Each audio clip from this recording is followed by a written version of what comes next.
How is everybody doing? And welcome back for another Strength Chat episode. A very special episode, actually, as well, because for the first time, I actually have a co-host. So the co-host is Coach Tom from Steel Habitat. Hello. You might have seen us doing our Instagram lives. And then we've also got a very special guest as well. So this guest is a CrossFit coach, athlete, as well as helping other coaches develop and become better coaches. Today, I'm joined by Christopher Lavelle. How are you doing? Yeah, I'm absolutely brilliant. Yeah, I've been busy this morning. It's Tuesday, right? But it was a bank holiday weekend in Ireland, so bank holiday weekends, everything up. So today is a bit mad, trying to chase my tail after a long weekend, and then just get the week set and not lose too much time. Well, talking about busy weekends as well, Tom. How was your weekend? Yes, very busy. We actually caught up for a rare beer, didn't we, Stu? Very brief. A very brief beer. Very brief. So we were obviously at wedding of one of our university mates. So caught up there very briefly, and then I had to shoot because it was my sister's wedding yesterday. So yeah, feeling better than I did yesterday. Maybe not 100% right now, but hopefully we'll get there soon. This coffee will Oh. sort me out. We'll be all right. Um, Two weddings in well, the one weekend. Yeah, yeah. Wouldn't recommend that- not doing that again. That's rough. Yeah. well, And thanks a lot. two different locations, I imagine as well then. Yeah. Yeah, so it was okay actually. It was only like 30 minutes apart. So otherwise I was saying this to my missus, like if it was any further, we wouldn't have been able to make it work, but it just so happened that it was close, so it worked out well. Yeah, I had But that once before, but it worked even better than that was that I had the wedding on a Friday and it was in a specific hotel. But then I had a friend's wedding the next day and it was in the exact same hotel. So we didn't need no to way. leave. Yeah, it worked perfectly. It was absolutely brilliant. The stars aligned for that. Well, Oh, big thanks a time. lot for you both to taking the time to jump on. I suppose we know what's been happening over the weekends, but what have been happening in your world? What's been going on? Oh man, you couldn't have caught me at a busier time. Like I've got so many different things happening at once. So like personally, my son is 3 in 2 weeks, and then I have a second boy on the way, and my wife is 33 weeks pregnant. So things are a bit hectic on that side of things, where he's demanding more of her attention because of the what's it called, the hormone stuff. Yeah. And oxytocin, that's the one. So the oxytocin is raised up because she's producing another child, and then he's latching onto her. So then I'm trying to like she's at a point now where she's getting so big she can't do much, and she's like, Harry, I can't play with you. Dad's right there, and I'm like, Harry, come on, we go to playground. Come on, we go on a walk. We go to beach. We just trying to get him moving. So on that side of things, it's very active, and then on the business side of things, I've got multiple things going on at the moment. So I just launched the coaching manual there a week and a half ago. Hmm. I'll run my mentorship as it is on the coach to coach side of things. But then I've got PT going, I've got CrossFit coaching going. I'm in the middle of doing two other projects that might be getting announced and released soon. So I don't want to say anything too much on that, but so much happening, so much happening. So that's where I'm at the minute. Yeah. Plenty of stuff to keep you busy then. And then Tom, Big what's time. happening in your world? We made some changes at the gym, so that's been interesting. Sort of go into a still group coaching. So the way our gym works, we've got two units back to back, joined together. So in one side, we're just doing sort of group sessions, and then we've also started doing some basically some more specific programming and getting some kit in and stuff like that. There'll be like some individual programming alongside it. So bit of a change, quite a significant change really, but it's gone smoothly so far. We've also so we've been sort of jumping on the High Rocks bandwagon. So we've done this is now our second go of basically doing like a 16-week program in a lead up to taking some members up to down to Birmingham to take part in that. So that's 4 weeks deep now. So it's been good. It's been good. Nice. What does that look like on a programming side of things? If you're building for like a 16-week, essentially, I assume you're not doing just conditioning high rock style every single day. No, absolutely not. So that's where I think a lot of people that just jumped on it have gone wrong. Like, we're building up the parts individually in some respect. So running starts off just long, slow zone 2 stuff, and then we'll build up to like intervals and then compromise running, so running under fatigue, and then the kit side of things, or the more high rock specific stuff, again starting sort of aerobic flows and then building up to like aerobic intervals, and then obviously more intense, greater intensity as we get closer to, and then strength side, just running that alongside it with maybe some more specific strength stuff, so a bit more tempo work and things like that, just to sort of build up muscular endurance and a bit of fatigue resistance. Have you got How a do you little get bit more people of an into that? uptake? Like, is Oh, sorry, see, I think there's a little bit of delay here, so I don't know if I'm crossing over you two guys. So what's the entry level to that? Is there a specific requirement going in, or is it like all beginners, or is it somebody who's done a high rocks before, or like, because the programming will have to change day to day depending on the athletes, right? 100%. So we've got people that have done it. We've basically got 2 versions of the same program. So a little bit of a higher intensity or greater workload for those that have done it previously and made maybe some like specific skill stuff if they've got a weakness or something they wanted to work on. And then entry sort of level is just then fairly standard, lower baseline, and just building that up. So it can be tricky, 100%. I think actually introducing the sort of like individualized programming bit in the gym itself has lent itself to that, because we can go, right, well, you want to work on this, here's your individual program, you're going to do that outside of the group session here. Obviously the running's all outside of the gym because that's dead straightforward. But again, we've programmed that. And then we'll be going down to like a running track as well at some point in the next couple of weeks, just to do something different on the running track and get everyone together doing a bit of stuff there. So it'd be interesting, yeah. It's cool, yeah, definitely. have you had a little bit more of an uptake this time around, if this is the second time around for high rocks then? Because I think high rocks is it's getting a lot more popular. We've had probably similar to the first time, to be fair. The first time we had, I don't know, probably, yeah, maybe a bit more. We had maybe like 15 to 20. The first one. This one we've had sort of 25, 26 people that have signed up for it. So yeah, like the ticketing situation now is a bit of a nightmare. And I know lots of people are complaining about that, but it's obviously great that it's growing and becoming a lot bigger. And it is. I know for like both you and me, Steve, obviously played rugby and had something to train for specifically, whereas since stopping playing rugby, I've not had that focus. So bringing that back in's been nice in terms of, oh well, I've got this deadline here, I need to be able to do this. Let's go. Just training for the sake of training. Nice.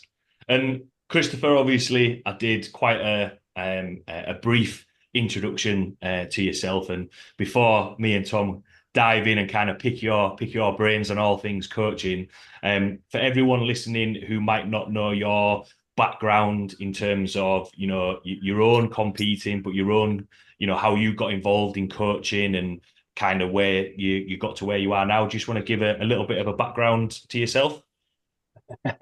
Yeah, this could go on for a while. Let me try to keep it brief. Like I played football, so soccer, football all my life, and I was prone to injuries all the time, and I still am, and I think it's because of my mindset and mentality of performance. So I'm naturally a high performer, and no matter what, I try to give it more than 100% at everything I do. And then when, like in sports wise, that generally leads me to push beyond my capacity and end up doing something stupid and hurt myself. And it's not because technique is poor or I do the wrong things at the wrong time. It's just my body isn't able to take as much as my mind wants me to do. So, and it's the same with like returning from injuries and returning from a break. You always think you're able to pick up where you left off when you're just not. And it's taken me a long time to train myself to understand that. Like naturally, I'd say it to everybody else, but then trying to get myself to hold back has been a problem. So I started football all my life, and then I think I was around 26, 27, maybe 26. I got an injury towards the end of the football season. And we went up for a header, and it was against a bigger guy than me. And we both came down on the ground, but he landed on my leg. But when he landed on my leg, he bust a blood vessel in my calf, which was very random. I'd never experienced it before, never seen it before. So it wasn't a muscle injury; it was a blood vessel injury. It was just really strange, and I didn't really know how to rehab it. And I was just end of the season there. It was like 6 weeks to go in the season. I was like, right, well, I'm not going to play again. That's it, job done. So we were knocking around then towards preseason training. And I was always the fittest cardio wise on the football team. Always the way I was, just the way I was. And I was like, right, well, I was always the fittest. I can't go back to training and be so far behind everybody because I was already 6 weeks behind from the injury and then not doing that and leading into preseason. I'm like, I need to get fit before preseason because that was my competitive mindset. I didn't want anybody to beat me on the fitness side of things. So I made up for my shit skills on the football pitch by my fitness. So I was like, right, I need to start training somewhere. And previous to that, I'd only worked in the gyms in the offices. I've never worked in the gyms on the gym floor. So I used to work in a sales office in the gym. I'll talk about that later on. But basically, my girlfriend at the time was doing fitness classes. She was doing like spin classes, TRX, circuit classes, these type of things, you know. And she said, "Why don't you just come train with me?" So I was like, "Okay." So I tried it out, and it was actually great. I really enjoyed the variety of the classes and just like pushing to the limit every single day. And they were hour classes. And then it was in one of them classes after a few weeks or months, the trainer just said to me, he says, "You'd be good at CrossFit." And I was like, what the fuck is CrossFit? Like at this stage, hadn't a clue. It wasn't big. This is like 11 years ago. And I was like, I never heard of it. And he goes, "Yeah, well, come down. I'm doing a session on Saturday. Come down. You can train with me." I was like, all right, cool. I went down and man, was it humbling. I could not do anything. Like he was doing simple thing like a front squat. I couldn't understand how to get the bar on my shoulders. Then we were doing overhead squats another day, and I was like, all right, I have the bar in position, but I couldn't move. I couldn't bend my knees and hips at the same time. I was like, what the fuck is going on here? And then he was doing ring dips. And you know, anybody who gets on a set of rings first, I was rattling. I was like, what? I had no control whatsoever. And I was like, why can't I do this? Then the mindset inside me was like, I got to figure this out. I can't just walk away from this and say, well, that's something I couldn't do. So then I started to train. He did strength and conditioning classes. So then I progressed into strength and conditioning classes. And he did all these CrossFit elements in the strength and conditioning class. So I started to get a taste for that then. And it was funnily enough that he himself was competing in a competition. And I went down to watch. And when I went to watch, there was a couple of people who didn't show up. So there was spaces. And I was like, can I jump in? So I decided to jump in on my first competition, having never seen a competition before, having not really trained the sport properly. But I was like, okay, what could you lose? So there was like 40 people in the competition. I came like 23rd or something like that. And I was like, all right, this is my sport. So for a while, I tried to keep the football and the CrossFit training going. But then I realized that the CrossFit training required a lot more. It needed more of my time and it needed a lot more of my energy if I wanted to do well in it. So I decided to give the football a miss because I was just always getting injured anyway. And I was like, here, look, obviously my body's not strong enough. I need to get my body stronger anyway. Here's a good way of getting my body stronger. While also, like you said, feeding that competitive side. So I was like, right, I've got something to train for. Let me get after this CrossFit stuff. So then I started training CrossFit, started competing in CrossFit.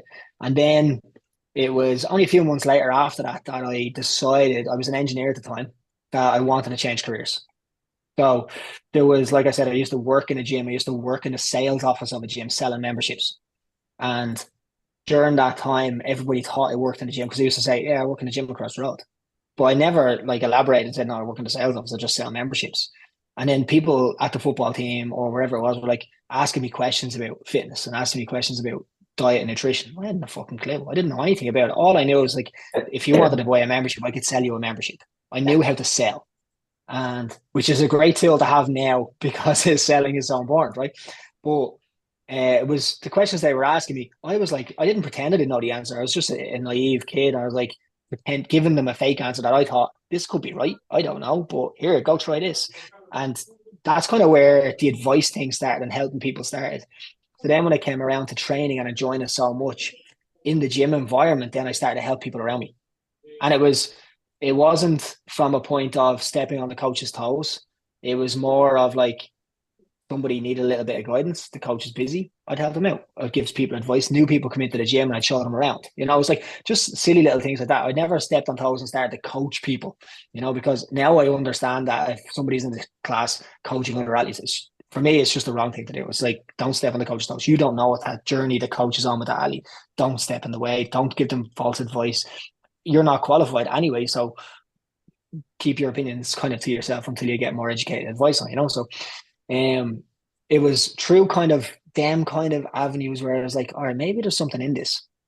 And then when I was working as an engineer, I used to just sit in the back of the factory and I'd be on, it was the internet back then. There was no Instagram or that. And so I'd be like checking up all these online magazines and figuring out what I could do in training and what the latest trends were and what the body part splits and all these basic bodybuilding stuff. And like at that time, it wasn't really like what moving into the CrossFit, I wasn't even a thing. It wasn't even on my radar back then. So it was all about body part training. It was like, can I do leg day? Can I do a body push, a body pull? What are the accessories? What supplements are going to get me the best results? And I was just diving deep in all this then, like while I was supposed to be doing engineering work.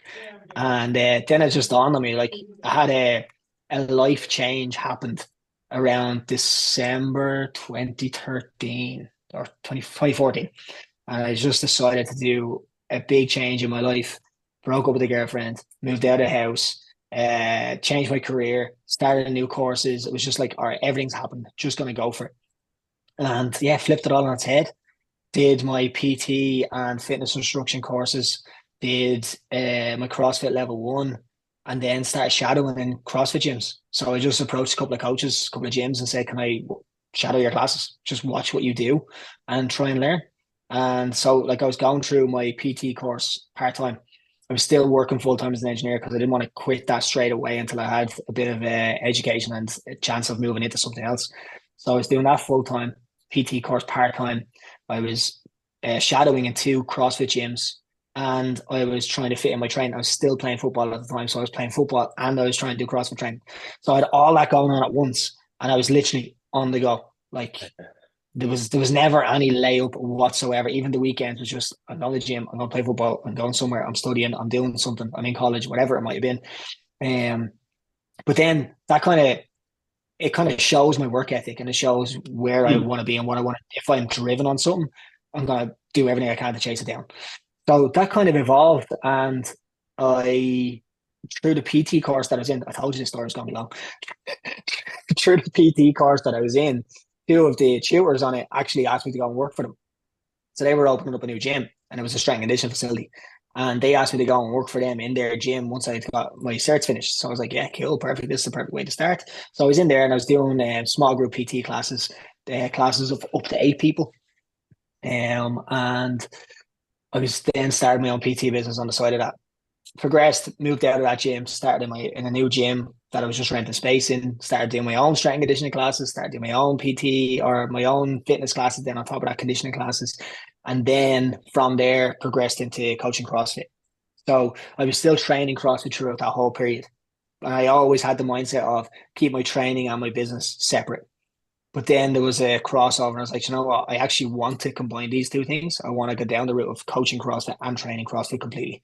So that's when I moved into that. And then I just started coaching CrossFit and started as a freelance CrossFit coach, went part-time, went full-time, started managing a gym. We then expanded that gym to 2, 3, 4, 5 locations. And I was managing all 5 locations. And within the managing of the 5 gyms and the 5 locations then came the hiring of staff, the coaching of new coaches, and then all the other admin stuff that goes along with that, as I'm sure you guys know from owning your own places. So like there was loads of different things happening. And then it was like came to a point where I was doing so much in all 5 gyms and so many different roles. I was like, which one do I actually enjoy the most? And the one I enjoyed most was coaching coaches. And I was like, I loved new coaches coming in, or even coaches, like I say new coaches coming in, I didn't mean new coaches coming into the gym, because the gym I worked in kind of did not a different style, but it really was a lot of coaching. And a lot of gyms in Ireland don't do a lot of coaching. They just write programming up and let people go crack on, which is fine, but it's just not my style, right? So when coaches come in, and some coaches will be coaching 8-10 years and they'd never seen coaching before. They'd seen class instruction or class facilitation is what I like to call it, is they just facilitate the class. They just stand there and like do nothing really. So it was like teaching people how to coach properly. It just really interested me, because you guys know from when you're coaching athletes and people on the gym floor and clients that you can't give them all the information at once. They just don't take it in. So you got to break it down into smaller pieces. And it was the exact same with coaches. Even though they have all the knowledge, it was like, how do you get that? How do you get them to communicate properly to the members? But then how do I teach them to do it? And I was like, well, I got to teach you this one small thing, and then you got to go and do it. And then teach you next thing, and you got to go and do it. And then it was like, give you feedback on it. And it's a longer process than a lot of people think, but it works if you do it correctly in that way. And I just really love that process of trying to figure out, right, well, this guy knows how to squat. He knows how to teach a squat, but does he have to coach a squat? And that was a different thing. And I was like, okay, now I need to break it down in different ways so that you can understand it, so that you can deliver it, and then they can understand it. And it was just, I love that journey of bringing coaches through. So that's kind of like where it's brought me to now of coaching coaches. Nice. I think from that, obviously there was a lot there, and the full journey of how you got to this point. I suppose. Well, a couple of follow-up questions. I'm sure Tom will have a couple of questions as well. But I suppose the thing that struck me there is you kind of like went all in on the coaching side of things, and I think sometimes, maybe younger coaches don't do that. They kind of have one foot in and one foot out, whereas actually for anything, it's if you go all in, you kind of reap the rewards, which you can see that you have.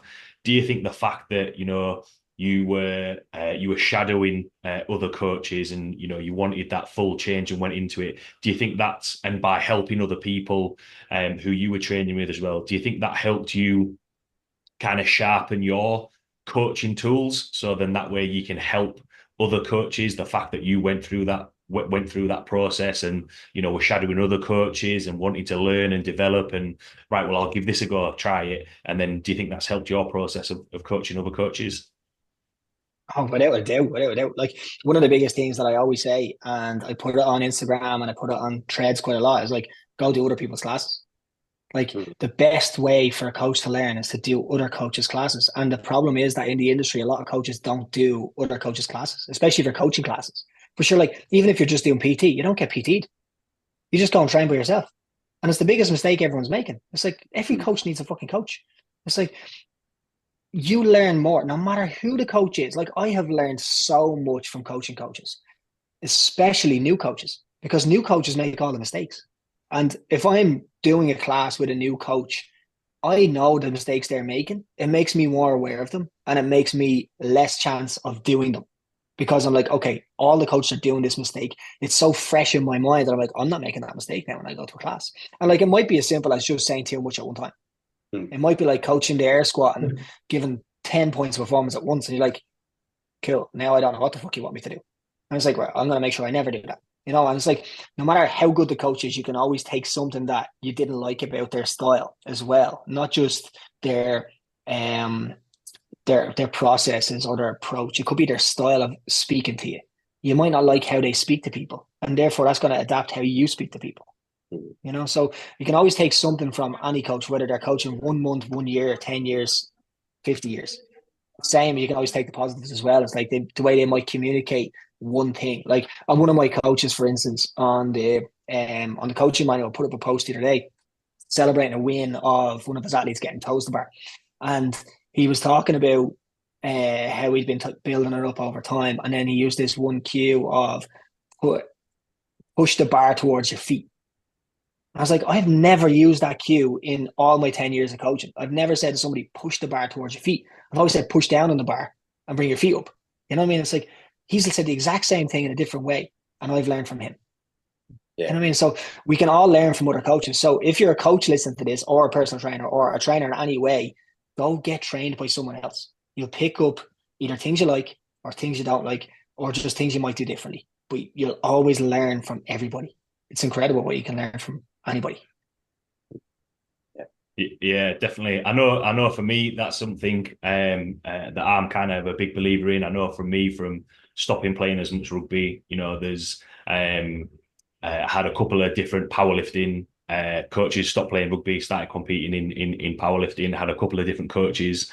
And yeah, it's amazing what you can learn, different types of programming, different types of it's funny that you say about picking up on how they speak. I stopped working with one coach because I didn't like how we didn't communicate well together. We weren't on the same page. But then you find another coach, and it's like, oh, I really like your approach and how you put your message across. Because then I'm like, it made me want to train, made me want to beat the numbers that I was doing before. Tom, have you got any follow-up questions from that?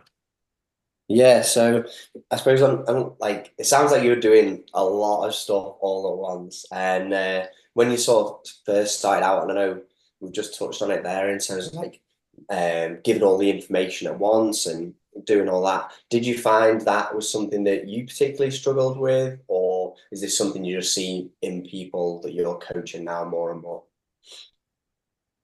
It's probably something that I see more in others. For me, the biggest struggle I had for a lot of the start of my coaching career was overcorrecting. So it was somebody was doing a fault and I correct that fault. And then as I'm correcting that fault, I correct another fault. And then as they're still trying to work on them two faults, I'll add another one on the top.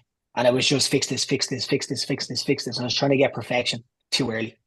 Now I've realized that it's a process. It's a journey. It's like, take your fucking time. It's grand. Fix that one thing today. Fix the other thing next week. Like, don't stress. It's funny, like and it's the same when I do PT. It's like I had a PT client last week. She just started with me. It was her second session, and we were doing RDLs. And I took a photograph of her so I could post on Instagram. But I showed her the photograph, and she goes, "Oh my god, look at my back." And she has kyphosis. So I was like, she doesn't understand that she has kyphosis. I haven't told her, and I haven't explained anything to her on that side of things. It's like I just wanted to keep her bar close to her legs on the way down, get below her knee, and come back up. It was the second day. I was like, relax, don't stress. So then, because she had kyphosis, I knew that I wasn't going to fix that in one session. And when she's seen the picture, she's like, "Oh God, you can't post that. Everybody will think that you don't know what you're doing." Whereas I know the process. I know what I'm doing. I know that over time we will improve your position, and it won't look like it looks now, but it'll never going to be perfect anyway, because that's just how your body is. So she doesn't understand that. But when she looked at it, she was like, "Oh shit!" And an old me of like 8 years ago would have been trying to fix that in the first session and be like, okay, you got to screw your shoulders back, you got to try and extend your spine, and you got to do it.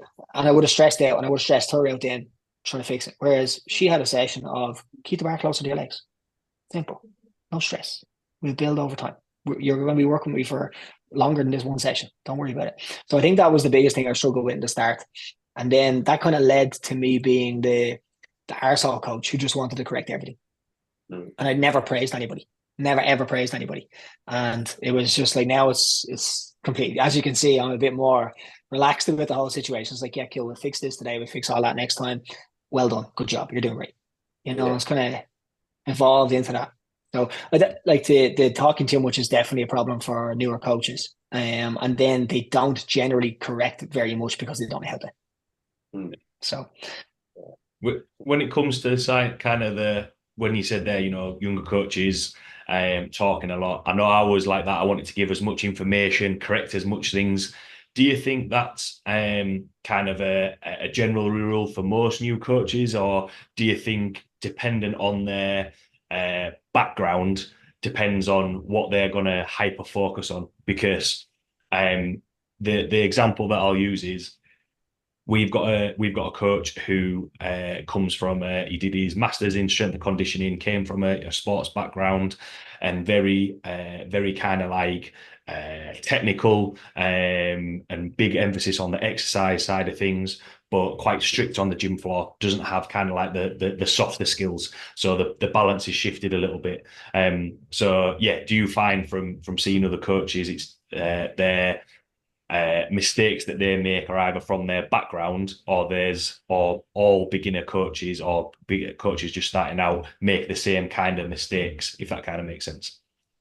Yeah, I think it's it's a case of trying to prove yourself. And I've come across this situation myself because the expansion of the gym that I was working, like I was working in one gym, I was training and working in one gym for 9 years. And throughout that time, it was just one gym, and then it expanded to two. And when we expanded to two gyms, we opened a fresh gym. It was brand new. So we had to start from scratch and everybody was new. So we didn't really have to improve. It was like people were coming in, we were doing our thing. Whereas the next gym we did was a takeover. And with a takeover, it was a little bit more difficult because at that point, when I was going into coaching that gym, I felt like we had something to prove. I felt like we had to really pull them in and buy their approval and trust and respect to get them to change and conform to our new culture and our new style of training and our new style of programming, because everything was totally different. So I felt like in that situation, it was, oh, I need to prove myself. I need to prove that I have knowledge. I need to prove that I know what I'm talking about. And it's the same. Then we went to the fourth gym as a takeover. The fifth gym was also a takeover. But then when I started coaching in newer gyms recently, I've coached in 3 gyms since then. And I find myself battling that in my head because I know it's the mistake that I want to make.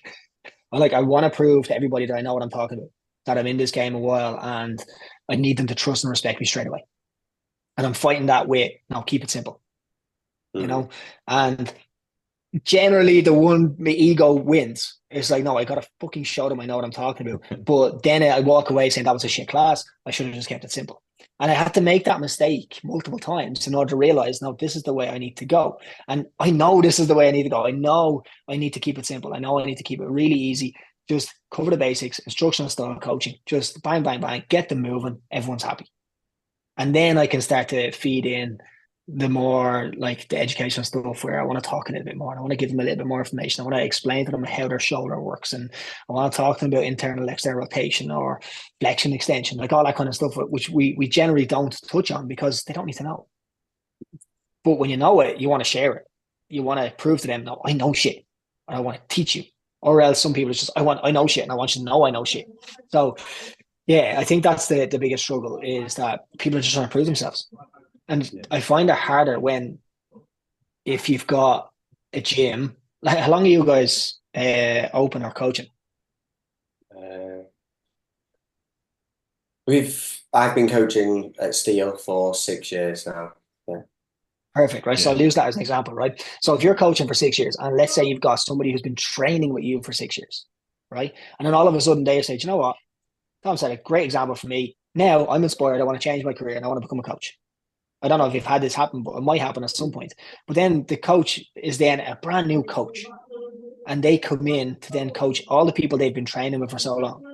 Their instant reaction is, oh shit, I need to win these people over. I need to prove to them that I know more than them. Yeah. So then they just try and talk too much. And then it makes everything worse. Whereas if they come in and said, I'm brand new to this, I'm going to keep this really simple. I'm going to keep the instructions so basic, and I'm going to get people moving really well and have a great time, they win. Yeah. Yeah. No, I think it's... Oh. No, go on, Tom.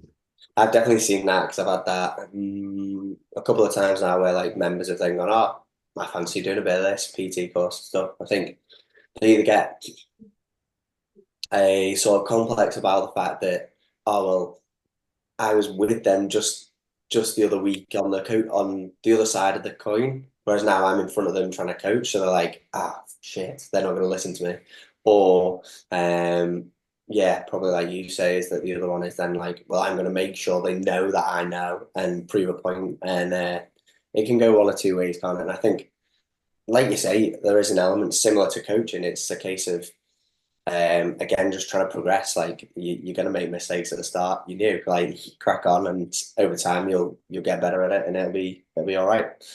Yeah, I think it's a good way of looking at it as well, because I've often thought of that question. You know, why do when starting out? And I always, like, me and Tom with the group coach blueprint, trying to think about what we would have wanted when we first started.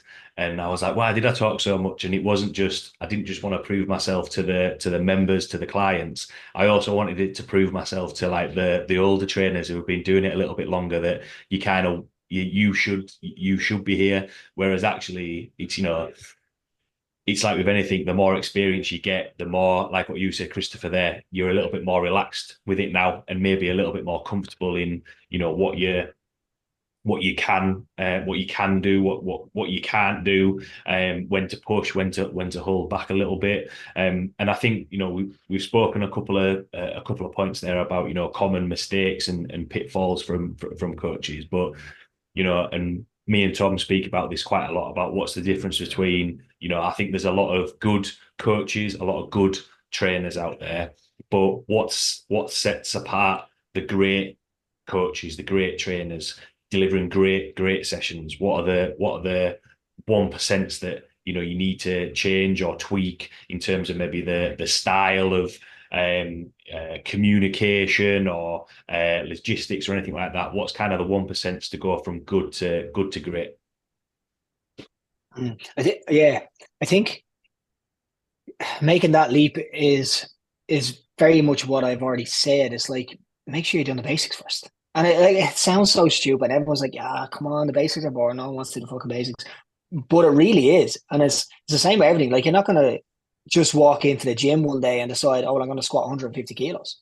You have to start with a basic squat, and then you got to put an empty barbell on your back, and then you got to build it up over time. And it's the exact same with coaching. It's like, if you don't understand what the basic principles are of movement or the basic principles are of communication, how do you think you're going to get to a level where like your class is one of the best in the world? Like for me, if I look at the best coach in the world, if I walk in like a group class, for instance, if I walk into the room and I see that the room is controlled, that I know who the coach is. Have you ever walked into a gym floor and be like, where's the coach? Who's the coach? Like, Grant, I'm not saying they have to wear a uniform. And even if they didn't wear a uniform, even better, you should still be able to pick out who the coach is, because the coach has that presence in the room where you're like, oh, everyone is on it and everyone knows what they're doing and everyone's listening. Like, and everyone listening doesn't mean that everyone is like mutes and they're silent and it's like an army environment or a military environment where the coach is like, bah, bah, bah, bah, bah, do this, do this. It's more of everyone's listening. When the coach is talking, people are paying attention and they're listening intently. And when the coach isn't talking, everyone's having a crack and enjoying themselves and training well. Like, first, if I can see that, I'm like, okay, well, this coach knows it. But then the other side of it is the ability to coach an individual in a group environment. Like, if everybody doesn't walk out of a session feeling like it was a PT session, then the coach isn't a good coach. They're not a great coach, So, and I don't think that should happen from the beginning. That's something that you need to build towards. And the only way to build towards that is by nailing the basics, understanding the people. Like, I know you guys talk about, I talk about it a lot as well, as understanding the people in the room. If you don't understand what they're training for, if you don't understand how they best understand communication. So if you need to talk to them, if you need to show them demos, like if somebody doesn't need to be shown a demo, don't give them a demo. You're just wasting time. You're boring them. It's like getting them the most information as quickly as possible. That's going to suit them. And then if they're moving incorrectly, what cues to be able to help them with quickly so that they can readjust, correct, and make progress. And then if they're not getting results, then what are we doing it for? Yeah. But the thing about results is if somebody is training consistently, they'll get results, right? There's I know people talk about plateaus, but plateaus, I feel, in GPP in general population are quite limited. They're low. They don't happen that often. And if the plateau does happen, it's not because of what they do in the gym. It happens because of what they're doing outside the gym. But as good coaches, we can speed up the progress. And we can speed up the progress by coaching well. So like one of the things that I say on social media is get your athletes better results quicker. Because if I just say get your athletes better results, like, oh, they're getting results. Yeah, but how do you get them results quicker? Because that's what everybody wants. Everybody wants the quick fix. Yeah. It's like, well, I've got, like, I don't personally ever think about body composition. It's not something I'm interested in. I'm more interested in quality of movement. And if I'm talking about PT style, it's more about quality of movement. And it's like, are you moving well? If you're moving well, you'll be able to lift heavier, you'll be able to perform better, you'll be able to do more things. So that's kind of my style. And then when it comes to coaching, it's the result of the client. How do you get the result of the client quicker? What's the result? And in a CrossFit environment, it's usually a performance result. It's like they want to get their first muscle up, or they want to get their first pull up, or they want to lift 100 kilo clean and jerk or something like that. It's like, how do you get them there quicker? And it comes from, well, how's their squat looking? If their squat is shit, they're never going to clean 100 kilos. So go back to the squat, get their squat nailed down, and give them that focus point as they move through. And it's like knowing that you can plan a group class for everybody, but then have specific things for the individual. It's like, well, I know Stephen's in my class and Stephen has that knee collapse and his heel and he he inverts on his foot and goes onto the inside of his foot, then he's losing power to the ground because he's not got that full planted foot. I'm going to focus on that with him today, while also the group are doing this. And then Tom is going to focus on making sure that he gets that elbow locked out fast enough because it's always really slow on the right arm. And it's like, I'm going to make sure he's dialed in on that while also the group focus. It's like having them individual things for people, because now you're going to improve your squat and then you're going to improve your elbow lockout. And it's like, all right, well, that's the individual side of things that's going to get people results quicker. But how do you understand that? And how do you deliver it all? Because you can become overwhelmed then, because you've got, I don't know, you could have like 8 to 20 people in a class. How do you give every single person something while also giving the group something? And that's where coaches can get overwhelmed. But if you're at the top of your game, you're doing it. Yeah, and I think that goes to you touched on it earlier, Christopher, about knowing the people that you're training, knowing the people that you're coaching, and being able to, what I say to the coaches and trainers that I work with is, watch that movement, have awareness of that. So when they come in, even though it's that group format, you can be like, all right, so I remember that from last time. And then that way, there's what's the phrase? It's the devil in the detail. And that's where it's important to keep on top of that. Tom, you looked there was a lot of nods there. You looked deep in thought. Any questions from you? No, definitely. I think that is a tricky skill, isn't it? Like, because you're saying there, like, remembering, I don't know, whoever's fault from last week and stuff like that. How do you find that you try and encourage coaches to remember that information and take it forward to the next session? Because I know I probably do that just from years of coaching and practice, but for something new, they've got all this going on and they now need to remember what that person did and this person. Do you know what I mean? How do you sort of start layering that up once you get to a point where they're basic? Great question, right? And I do it sneakily, because all the coaches that come into my mentorship, and even on the coaching manual, I have a debrief template. So after every time they coach, they have to fill in a debrief. But the debrief is class-based, not individual-based. But it's one of the questions is, what did you correct the most today? And it's like very simple. If I cued, let's say we've got the rowing, or the concept 2 rower, right? And I cued everybody on an early return. Then I know an early return is the issue, right? But I might not have cued everybody, but it was the thing I cued the most. So 7 out of 15 people had an early return. All right. Then the next time rowing comes up, I reference that debrief and I coach the early return. So inadvertently, they don't realize that they are noticing the individual errors and noting them down and then coaching them again. So they will then plan their next class for them individuals in mind. And that could be 7 of them. But the next time rowing comes up, they can walk into class and say, this is for you. I planned this class based off the early return you had the last day. And now they're building up that individual relationship. And it's like, oh shit, he's planning a class for me. But my coaches don't realize they're doing that. Now, if they're listening to this, they do. Because it's too difficult. It's too difficult for me to tell them to remember every single person's faults and then bring it into the next class. Whereas if I ask you what was the biggest fault across the group, then you'd be able to pick a common fault across multiple people. But then you'd probably for me, I've got a photographic memory. So when I think about doing a fault, I can picture the people doing it. And then I can picture the individual. And then it's kind of like planted in my brain. And other people learn in different ways and they remember in different ways. But if you're thinking about that mass fault, over time, you're building a bank of individual faults. And then within, I don't know, like it's different for every coach. But if I didn't get them through that process, it could take them 6 years to figure it out. With this process, it could take them a year to figure it out. And that's the idea is I don't want to just say, do this, do this, do this. I want to kind of sneak it in a way that they kind of learn without realizing. And then they figure it out for themselves. Because if they learn without realizing and figure it out for themselves, then they can continue to grow beyond me. Whereas if I just keep giving them the answers, they're always going to want the answers and they'll never learn how to figure it out for themselves. Yeah. A little bit like what you said about how do you get results quicker. It's similar to coaching, having that reflection of, all right, well, what did you actually do that session? I'm quite glad that you mentioned that because I get some of the coaches to do that when they first start as well, having that reflection of how did that session go? Do you think that's maybe especially when it comes to coaching development? Do you think that's a tool that is maybe underused a little bit, actually having people reflect on their sessions? What did they pick up on? What didn't they do so well? What actually went well? Anytime. Yeah, absolutely. And like one of the big problems with coaching development is that how everyone thinks they need to do the next course. Like I need to do the next course, I need to do the next seminar, I need to do the next degree. And it's like, but it's not, that's not development. That's gaining more knowledge and more education, which is fucking brilliant. And yeah, everyone should do it. But for you to personally develop, you need to understand where you can make progress, you know? And it's it comes down to the feedback process as well. And if they're not giving themselves feedback as well as somebody else giving them feedback, it doesn't happen. And the analysis, the debrief, whatever you want to call it, is so important for the progression and the development.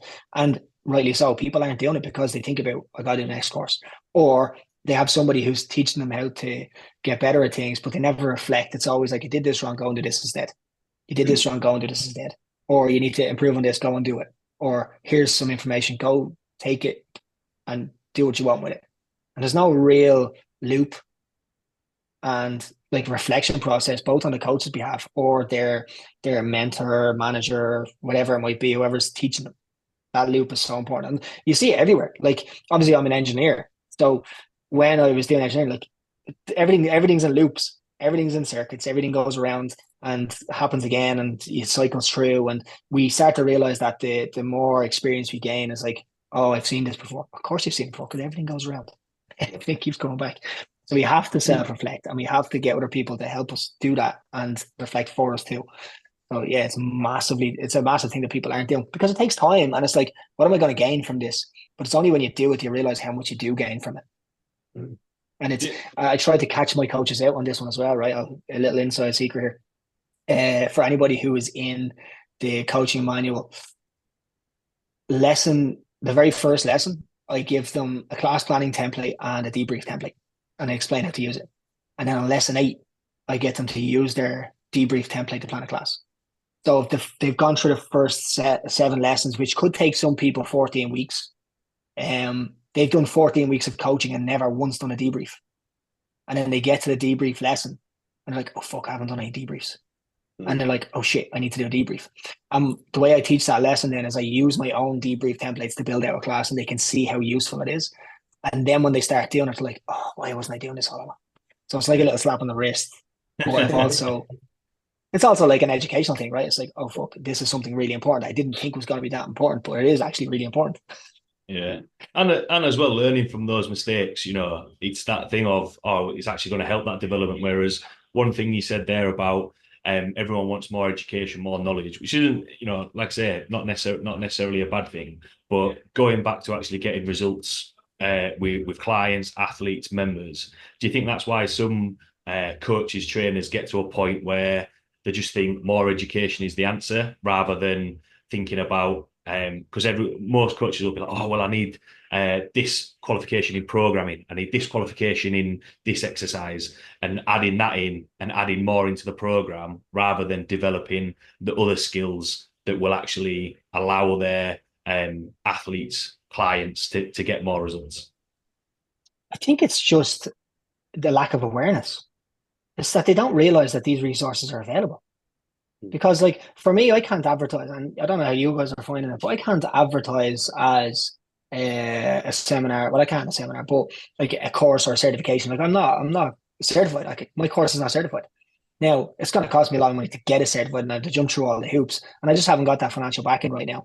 So for somebody then to pay me money to teach them how to coach when they don't get anything from it, essentially they don't get the cert to prove it, or they don't get, oh well, I've done this and I have this on my CV.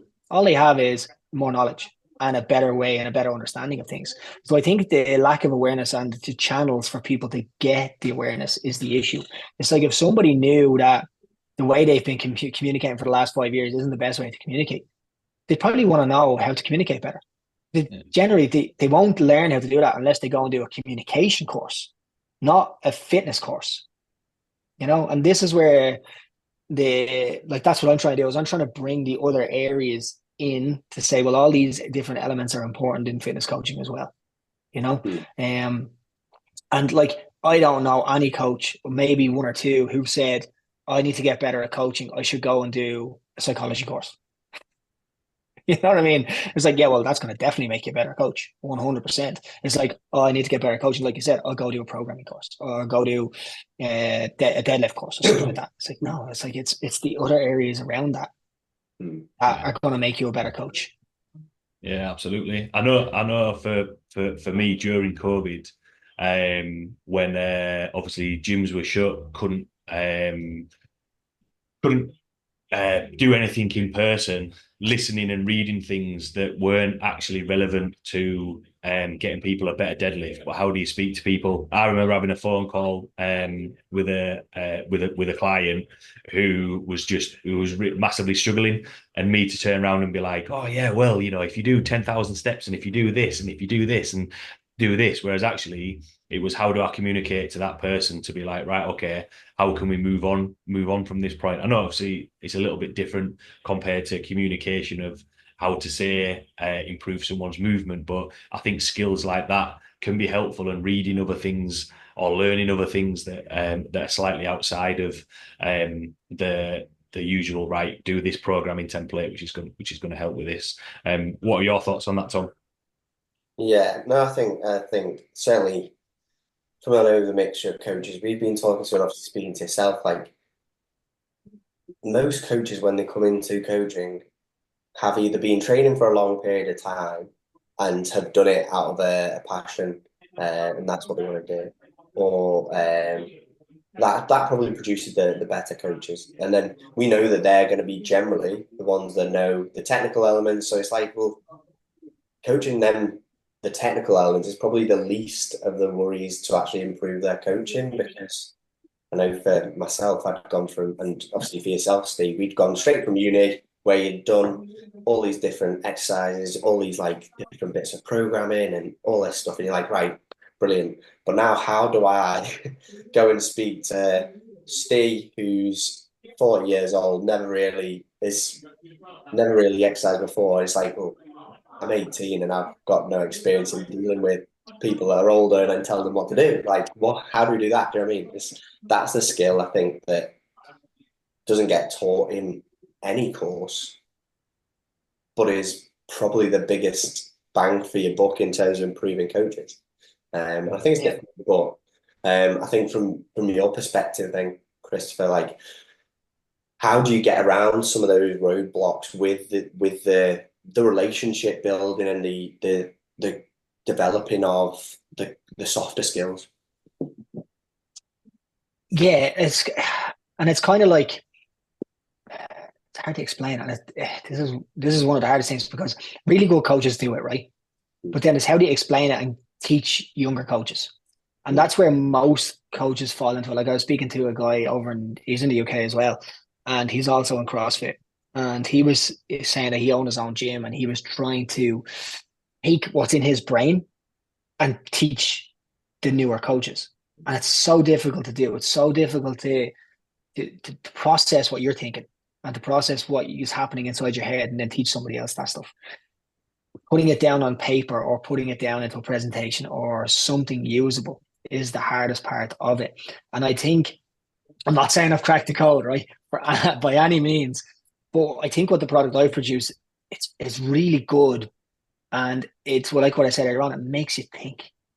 So I don't give you the answers, but I'll pose questions, and I'll put things in front of you to say, well, are you doing this? Have you tried this? What about if you did it this way? And it's like giving you the opportunity. It's like what you said earlier as well about making mistakes. It's like, well, I've got to make mistakes to learn, if you're willing to learn from them, and then you go back on that feedback loop. So I'm all for coaches trying things out, and I'll put suggestions in front of them all the time. It's like, try this, try this, try this, try this. See what works for you, because every coach is different and there's no one size fits all. I can't just put on paper and say, this is what works, because it doesn't. It works for me. It's not going to work for you. It's the same as athletes in the gym. Whatever I say to you, one cue to you is not going to work for somebody else.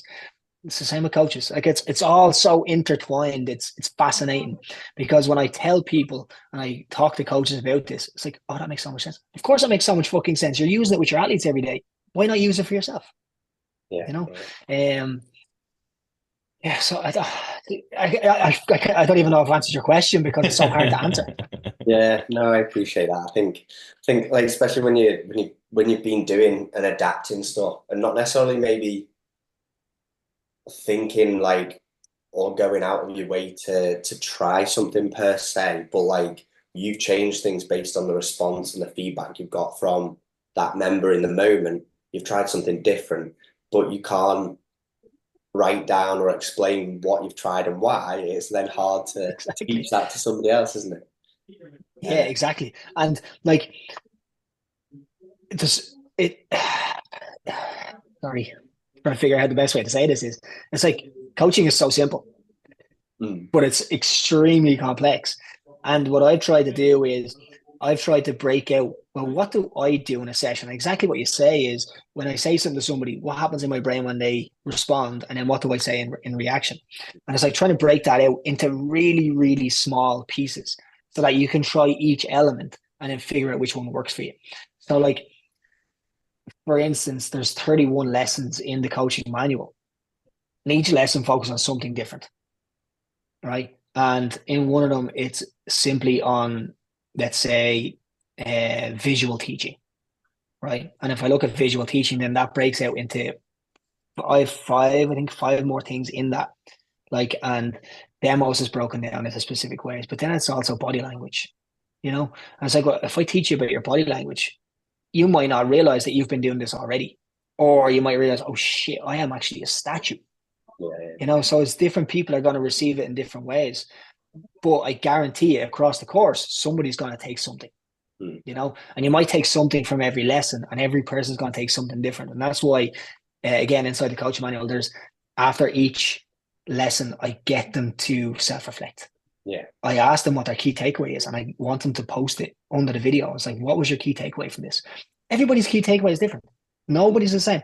And if somebody says to me, I didn't learn anything from this lesson, I'm like, fucking brilliant. Then you're a much better coach. You know what I mean? It's like you already know. And like as a coach, if you think you're good or you think you're shit, it doesn't matter. If somebody reaffirms what you're already doing, you take confidence from that. Yeah. And then if somebody tells you something you didn't know, you still take confidence from that because you're like, oh, now I got to apply something new. This is great. Or I'm doing something already. This is really good. Brilliant. So yeah, it's really difficult to break it down and get it, but I try to break it down into really, really small pieces, like even smaller than you might imagine. And then it's try and get people to understand that and then go and practice it, go and make the mistakes and realize, no, that doesn't work for me. This works for me instead. And I think that's where it all comes from. It's like I'm a big believer in people making mistakes if you learn from them. If you don't practice, if you don't try new things and then make the mistake, you're never going to learn from it.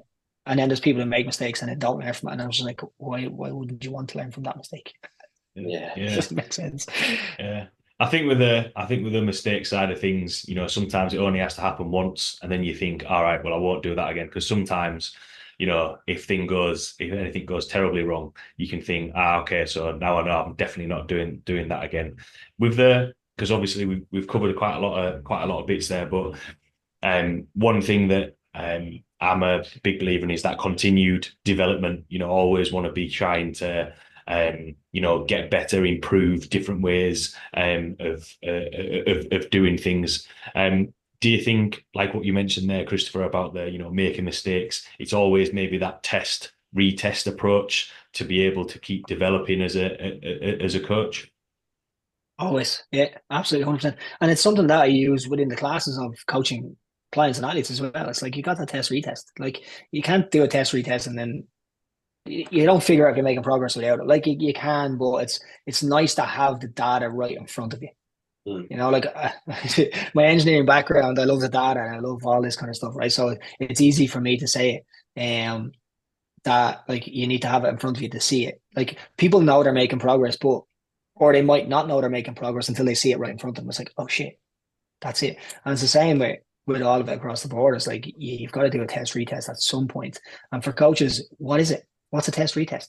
It's nearly impossible. It's like take a snapshot of one class in time, compare it to another class in another time. It's like, how can you compare the two? Because they're two different classes. You have different people in the room. You have different movements on the board. Like you can't compare it. It's so difficult for a coach to know if they're getting better at coaching or not. I don't know what it is. I don't know what the test is. Like CrossFit have a test. So CrossFit have 4 levels, right? Level 1 is like the basics of movement. It's the 9 foundational movements generally. Lesson 2 is like seeing and correcting. like this is broad overview, right? Seeing and correcting. It's like teaches you how to see movement, correct it, and coach people, right? Level 3 is a test of your broad knowledge of CrossFit methodology and everything like nutrition, pre and postpartum, health markers like glycemic index and all this kind of stuff, right? Hemoglobins and all that fancy stuff that I don't really know that much about. And then you've got the coaching element of knowing what changes to make within a class environment for the people that are in it. So if you're in a class, you've got a workout programmed and you've got a 67-year-old who can barely stand on one leg, and then you've got a 14-year-old who's hypermobile. It's like, what do you do in that situation? You know, and it's like all these different things in the level 3. It's just it's a comprehensive written test for 3 hours.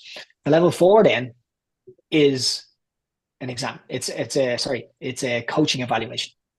So somebody watches you coach a class, they evaluate you, and they pass you or fail you. But they do 2 classes in one day, and the 2 classes are different programming. So it might be like a heavy day of just a back squat, like let's say a 5x5 back squat for an hour. How do you coach it? Do you hit all the markers? And then the second workout could be 21, 15, 9 ring muscle ups and thrusters. 2 very, very different workouts, but there's certain criteria that you have to meet in order to pass. Yeah. You know, so that's the way CrossFit do it. And it's a good evaluation, but my thing is you're coaching strangers. And coaching strangers is very, very different than coaching your people. If they came in and evaluated you in your own gym with your own people and see it with your presence and attitude, how you communicate with the individuals, because if you're coaching brand new people, you don't know fucking anything about them. If you don't know anything about them, for me, that's not coaching. No. You know, yeah. So this is what I'm saying. It's like, how do you retest the coach? Is it you get the exact same people in the exact same class 6 months down the line, but they're not the same people because they're different than they were 6 months ago. Yeah. You can't do it. You know, you can't do it. I suppose with that it goes back to what we said, kind of talking about loops, coming back full circle. If you are assessing something, it's, well, can you actually do the basics, the fundamentals? They still apply, because you know, if you are training or coaching strangers, can you build up a rapport with them, you know, relatively quickly? Can you highlight things, you know, that are going on? Because, you know, for my clients, my members, they, you know, I see most of them 3-4 times a week, every week. So it's like, right, okay, so you get that continuous feedback of how they're getting on, what you need to tweak or change. And I think that's the thing where, you know, in terms of coaching development, that's why, you know, it was great to kind of pick your brains, Christopher, in terms of coaching. Of, you know, there isn't a one size fits all. You know, to be able to develop as a coach and learn, you need to be always kind of sharpening your tools, seeing what can get better. Whereas I think sometimes, you know, a lot of people will get a qualification and think, well, yeah, I've got it now, that's it. And I think that's the downfall for a lot of coaches, a lot of trainers, because then they're just stuck then. And it's like, right, well, this is what I do now. Where it's like what you said there, Tom. Well, you've had a big change at Steel, right? We're gonna start doing this sometimes. You know, change has to happen for progress. Quite a lot of topics and tangents spoken about there, but I'll throw it out to both of you for this. So from everything that we've chatted about there, for everyone listening, what would be your take home points or words of wisdom? Oh, fucking hell. Do you want to go, or do you want me to go first? You can have a think. Go on, go for it. You go first. Yeah. I think the big thing is, like, no matter what sort of level of coach you are going to still make mistakes, and it's just about trying to. I think that, like Christopher said, and I hope I don't steal one of your points here, but like, I think everyone's happy. You're happy to make a mistake as long as we're learning from it. If we're not learning from it, then something's going wrong, and that's a problem. And I think for me, like, and I said this to the coaches at Steel recently, it's like, try different cues. You should be doing that daily, experimenting with different things, no matter what how long you've been coaching or what you usually would say in your demonstration, your feedback, whatever. Try something new and see how it goes. It's an experiment. I think particularly group sessions is a brilliant environment for that, because you've got potentially between 8 to 15 different test subjects every session. So it's a really quick process of potentially improving your skills and your cueing and your feedback and your relationships, because you've got loads of more opportunities than you do in that one-to-one set. So it's just about trying different things, make mistakes, learn from it. Yeah, and you know where I think people fall down with the trying different things is that they don't spend the time to think about the different things they want to try. Yeah. So the problem is that like a lot of the time that a lot of the coaches that I speak to or have worked with in the past, they don't have much time in their hands because, like what you said, Stephen, that they either have something else on, they're not diving fully into the coaching world, and maybe they've got a full-time job or they're coaching on the side, they've got a family, they've got their own sports, their own training. So when it comes to coaching, they literally like, oh shit, I've got a coach now, and they go and coach, and they don't spend any time thinking about, well, what can I actually improve on in this session today, or what can I think about differently? Because I know, like, obviously, I follow you guys on Instagram and I see the posts you put up, and a lot of posts I'm like, that's what I've been saying. Yeah, that's what I've been saying. It's like, fucking, I just want people to understand what we are saying is just go and do what we say. You know, if you go and do what we say, you'd be fucking brilliant, like one of the best in the world. But one of the things is that you say go to class prepared with your cues. It's like, you know what you're coaching, you know what the movement is. So if you want to try different things, think about different cues to use in the class. Don't go in with, oh, well, I know a deadlift, I know what the cues are. Cool, let me go and coach the deadlift. Go in and challenge yourself and make it more interesting for yourself and more interesting for your clients or your athletes, because you're going in with something new to try. And if it doesn't work, who fucking cares? If it doesn't work, it's like, at least you know, oh, well, that didn't work, I'm not going to try that again. You know, it's like, oh, well, that didn't work, I'm not going to try that, but I'll try this next time. You know, so go to, like you're saying, go to class with your cues prepared. It's cool. Yeah. Now go to class with different cues. And if you want to try something different, you got to go prepared. If you don't plan it, it's not going to happen. There is that very, very rare time when you're on a coach, a gym floor, and you say something like, did I just fucking say that? Where the fuck did that come from? Like, oh, it wasn't. I didn't know I had that inside me. I didn't know that was in my head, and it just came out. That happens once in a blue moon, and it feels fucking great. And you're like, I am class at this. But 99% of the time, it's all planned and prepped, and you've thought about before you went in, so that you go and execute it and use it. And then the more you do it, the more you build, the more you build, the more you build, the more you build. If you went into every single deadlift class for the next 12 weeks, you have a 16-week program. For the next 16 weeks, if you had deadlifts on it every week, you went in every time, that's 16 different deadlift days.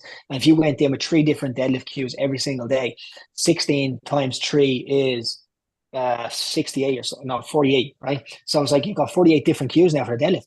Who the fuck has 48 deadlift cues? All of a sudden, I'm a deadlift cueing specialist because you put some time and effort into thinking about it before you went and did the class. You know? So yeah, I just piggybacked onto your one there. I liked it. Team effort. Team effort. Yeah. But what I was thinking was it's staying open. And you also said it, Tom, it's like no matter where you are along your journey, it's like you can still learn and you can still learn something. But more specifically, be open to the things outside what you think it should be. So if it's movement, for instance, and you're coaching a high rocks and you're coaching running and you're coaching skiing and rowing and sleds and stuff like that, it's like think outside the box. What else could I be open to that can actually benefit here? You know, like you could start talking about glycolytic pathways and aerobic and anaerobic and all that stuff, but you probably already know the basics of enough of that stuff to help your athletes do better at high rock. But what don't you know that can help your athletes at high rocks? I was like thinking about, well, what is the other side of it? You know, and like I don't have the answer to that. Yeah, like, I don't know what you know, so you got to figure out what you don't know, and how do you know what you don't know until you know it? I'm talking in riddles now. Yeah, you've lost me. If you can figure that one out, come back to me, right? That's it. That's how you know you've completed coaching when if you do that.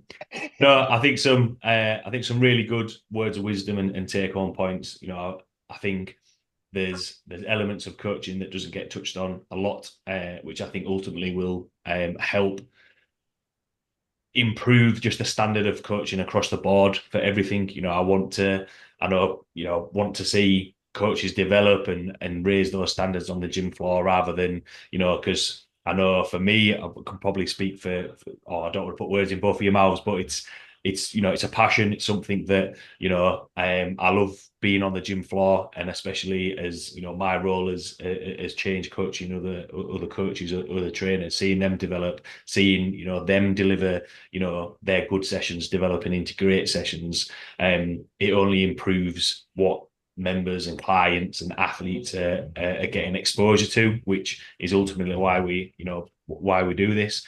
For everyone Think about listening, this, right? sorry. I would rather work with a shit coach who's trying than a good coach who doesn't fucking try. And I think that's what we're probably doing at the moment, is we're trying to get all the coaches to try. Like, every coach in the world needs to try fucking harder. Like, and it's easy to stand on a pedestal and say, do better, work harder. But essentially, we all want the standard to rise up, and we all want to professionalize the industry. And if you don't want to professionalize the industry, fuck off and get out of it. Like, you're dragging it down for the rest of us who actually want to professionalize it and make it better. So, like, be someone who wants to try it, who wants to improve, and wants to make the industry better. And if you don't, get out of the way. Let somebody else in and do it that does want it. Sorry. Yeah. No, I think that's a really good point, and really appreciate you taking the time to jump on, Christopher. I think there's a lot of really useful content in there. For everyone listening who might have any questions about what we've spoken about today, or want to reach out and see the content that you put out there, where can people reach you, Christopher, and where can people reach you, Tom? Yeah, grab me on Instagram, coach to coach. So coach_2_coach_. So just drop me a follow. If you're not following me already, drop me a message if you have any questions. I'm happy. As you can see, I'm happy to talk about this topic all fucking day. Yeah, I'm extremely passionate about it. And as you notice, I can get a little bit into it too much. So yeah, if you want to talk about anything coaching, give me a shout. Yeah, and same for ourselves, really, Steve. So obviously we're setting this up. So group coach blueprint is for ourselves, and then we have got individual pages on that. But for the main sort of coaching stuff, jump there if you want to catch us. Awesome. Well, thanks a lot for taking the time to jump on. Thanks a lot to everyone listening, and I will see you all next week.